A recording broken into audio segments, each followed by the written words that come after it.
Hello mga loves! Kung halos araw-araw ka nanonood ng aking hiwa serye, tiyak na tiyak talaga ako marunong ka nang maghiwa ng ganito kalaking isda. Meron tayong nasa 35 kilos na yellowfin tuna mga loves. At alam niyo ba, bago ko ito hiniwa, pinisil-pisil ko muna. Dahil kung medyo malambot, extra careful talaga ako dito mga loves sa pagbaliskad-baliskad para hindi mas lalong madurog yung karni nitong ating isda. Pero itong 35 kilos natin ngayon, maganda ang panglabas niya, ganun din yung karni. Medyo naantok ako ng mga oras na ito habang naghihiwa nitong ating isda. Dahil maaga akong bumangon mga loves. Second day ng pamimigay namin ng mga school supplies. And this time, dito naman sa mga bata sa aming barangay. Kinulang yung para sa 250 kids namin mga loves. Kaya nung tanghali pagkatapos naming may pamimigay lahat, pumunta pa kami ni Daddy Kurt sa Marbel para bumili pa ng 2 case para pa sa 50 ka mga bata na anak ng aking mga customers. So from Marbel, nakarating kami dito sa may tindahan mga bandang alas 4 na ng hapon. Nakaidlip naman ako sa biyahe pero kulang gyapon. Hindi na pala tulog lang gid mo. So ayan, habang naghiwa ako nitong ating isda, gusto ko lang i-share yung napag-usapan namin ni Daddy Kurt habang nasa biyahe kami papunta ng Marbel. Kita ko nga yung nangyari sa kay Sir Gaben, na isa sa mga sikat na vlogger, nakapagbibigay saya sa lahat ng mga viewers at higit sa lahat, yung sobrang pagmamahal niya sa kanyang pamilya at sa mga taong nakapaligid sa kanya. Kinuwento ko nga ito kay Daddy Kurt at isa lang yung sagot niya. Yung pagiging masiyahin at matulungin ni Sir Gaben, parang ako daw sabi ni Daddy Kurt. Yung all out magbigay sa pamilya at sa lahat ng mga taong nakapaligid sa akin. Yung nangyari sa kanya, nangyari din yan sa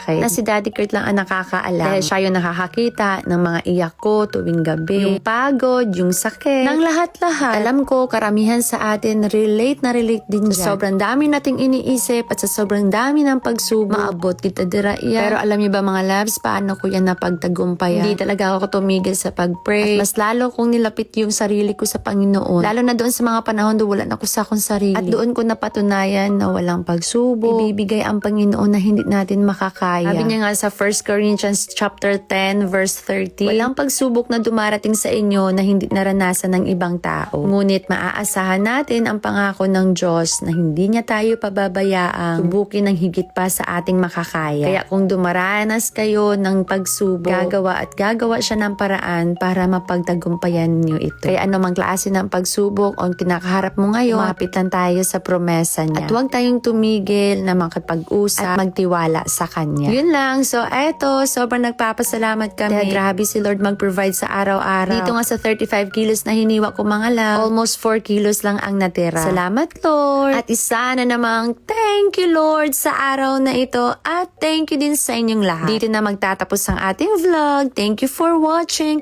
Ingat po kayo palagi. God bless. Bye!